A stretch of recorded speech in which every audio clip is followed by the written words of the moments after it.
جی السلام علیکم جی. وعلیکم السلام. خان صاحب کیسے ہیں آپ؟ ٹھیک ہیں الحمدللہ بالکل ٹھیک ہیں جی. اچھا خان صاحب، وطن عزیز میں ہمیشہ جب بھی کوئی ایسا مطلب ہے کہ بارشوں کی وجہ سے جو ایک قدرتی اس کو آفت بنا دیا جاتا ہے، جیسے کہ یہ ایک نایاب پانی جو سمندر برد ہو جاتا ہے، تو اکثر اس میں جو ہوتی ہے آپ کے سامنے تباہی کاریاں جو سامنے آتی ہیں، کیا اس میں اس کا کوئی حل ہے آپ کی نظر میں؟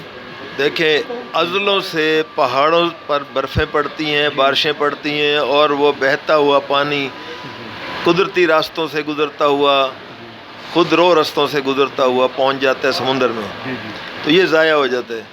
اس سے نہ تو ہم بجلی پیدا کر سکتے ہیں نہ کچھ کر سکتے ہیں، بلکہ یہ نقصان کر جاتا ہے.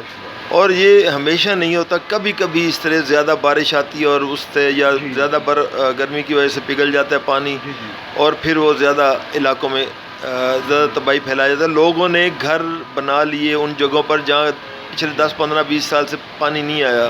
لوگوں نے سمجھا اب کبھی پانی نہیں آئے گا، انہوں نے اپنی کھیتی باڑیاں اور گاؤں بس گیا، اور آہستہ آہستہ یہ دنیا داری چلتی رہی.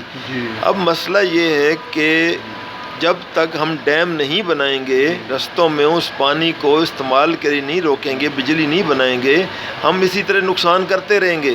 یہ ہم 200 سال پیچھے رہ رہے ہیں، ہم آگے کیوں نہیں بڑھ رہے؟ دنیا کہاں پہنچ گئی اور ہم اپنے پانی کے ذریعے ہم مر رہے ہیں. اچھا خان صاحب، جو بھی حکومت آتی ہے وہ یہ دعویٰ کرتی ہے صوبائی خود مختاری. جو سب صوبائی خود مختاری سامنے آتی ہے تو پھر صوبوں کی مرضی بن جاتی ہے.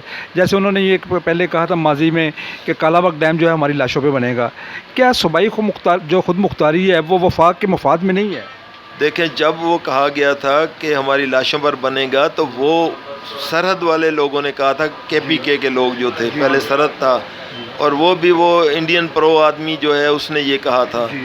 تو اب جو ہے ہم یہ سمجھتے ہیں کہ جتنا نقصان ہو چکے ہیں، ہزاروں لوگ مر چکے ہیں اور گھر تباہ ہو چکے ہیں، ان ساروں کو اب سیف کرنا ہے ہمیں، اور بولڈ قدم اٹھانا ہوگا.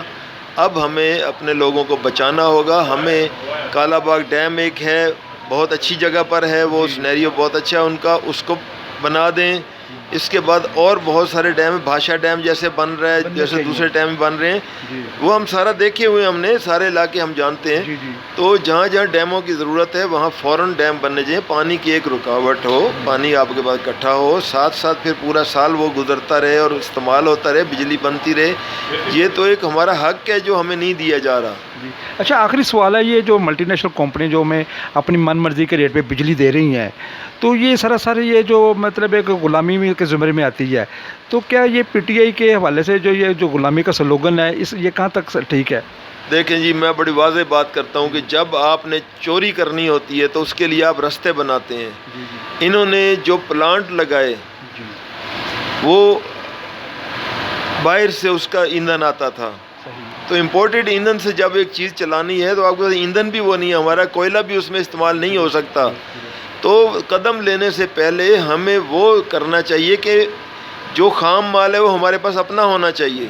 تو انہوں نے پہلا سٹیپ ہی پیسے کھانے کا بنایا، پھر اپنے ہی لوگوں کو جیسے MCB کو ٹھیکے دے دیے، دوسرے دے دیے، ہر چیز گھما کے اپنے پاس لا رہے تھے. تو یہ شہباز صاحب اور میاں نواز شریف صاحب کی ساری گیمیں تھیں. انہوں نے کاروبار زندگی میں سیکھا تھا اپنے والد میاں شریف صاحب سے. آج تک وہ ہمارے ملک کو کاروبار کا اکھاڑا بنایا ہوا، انہوں نے اپنی گدی بنائی ہوئی ہے، اور یہ آڑت جو انہوں نے بنائی ہوئی ہے یہ اب ختم ہونی چاہیے. اب ہم نہیں جئیں گے ان کے نیچے، ہمیں آزادی چاہیے. یہ جو حقیقی آزادی کے پیچھے خان صاحب کہتے ہیں، عمران خان صاحب، تو ہم کیوں ان کے پیچھے ہو لیے؟ اس لیے ہو لیے کہ وہ بندہ سچ اور کھری بات کر رہا ہے، وہ جرأت مند آدمی ہے جو سچائی کی بات کر رہا ہے. تو لوگوں کو آگے بڑھنا چاہیے، ہمارے لوگوں کو اب چپ نہیں رہنا چاہیے. آپ کا مطلب ہے کہ جب غلامی سے نجات ہو جائے گی تو پھر حقیقی جمہوریت آ سکتی ہے؟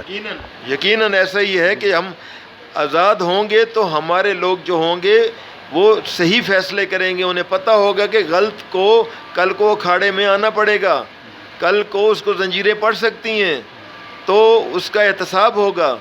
تو یہ ڈر جو ہے، خوف لوگوں میں ہونا چاہیے، سیاستدانوں میں. سیاستدانوں نے تو یہاں منڈیاں بنائی ہوئی تھی، دکانیں بنائی ہوئی تھی اپنی، کام لاؤ پیسہ دو. تو یہ کام اب ختم ہوگا. اب خدمت ہوگی عوام کی، عوام کا بول بالا ہوگا، اور ہمارا پیارا پاکستان ہوگا جیسا ہم چاہتے ہیں. یہ دنیا چھوڑ کے، پاکستان چھوڑ کے لوگ دوسری دنیا میں جاتے ہیں. کیوں جاتے ہیں؟ اس لیے جاتے ہیں کہ وہاں امن اور انصاف ہے. تو ہمارے پاس اگر یہ امن انصاف ہو گیا تو یہی باہر والے لوگ ہمارے پاس آگے جینا شروع کریں گے. یہ ٹائم چاہیے ہمیں, وہ ہم اپنی زندگیوں میں دیکھنا چاہتے ہیں. اگر ہم نے انصاف لیے بغیر, حقیقی آزادی لیے بغیر ہم لوگ مر گئے تو ہماری نسلیں وہ بھی غلام پیدا ہوں گی, وہ بھی غلام ہی رہیں گی. جی آپ کا بہت بہت شکریہ جی.